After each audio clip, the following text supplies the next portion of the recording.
It's a matter of record. More than 30 small towns known as freedman communities were formed throughout the Dallas region in the late 1860s following the abolition of slavery.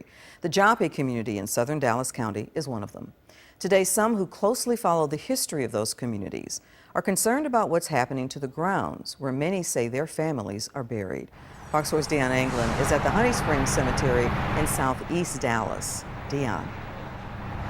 Well, Clarice, the wall outside this cemetery references a few dozen who are buried here. Now, some I've spoken with say they want to keep the spotlight, the focus on the importance of the overall site to preserve what they consider sacred ground. The city of Dallas calls the historic Joppa community the most preserved of all North Texas areas established by descendants of former slaves. Shalandria Gallimore and Claudia Fowler agree, except when it comes to something sacred they say has disappeared.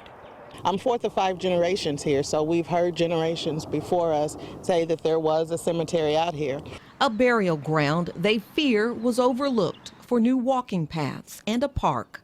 We tried with the city, tried with the state, and no one actually did, well, I can't say if they did in-depth research, but they just kind of emailed back and said, hey, there's no such cemetery. We have no findings. The women fear the same may happen to this Honey Springs Cemetery near Joppa. It's dotted with weathered, broken headstones and grave sites where time and perhaps neglect have taken a toll. And 10 is buried over there. Historian Donald Payton, who serves on the city's Landmark Commission, has photos of some buried at Honey Springs.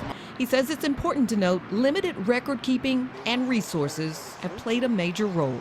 So you had an era when they were coming out of slavery. They didn't have money to afford elaborate graves and grave markers. Payton, like Gallimore and Fowler, believe the remaining burial grounds that exist of slave descendants like Oscar Miller, Eva Hines, and Henry Miller are becoming extinct because of development. It's really hurtful, and now we don't know, that the bodies are here because now it's covered up by cement. Houses have been built.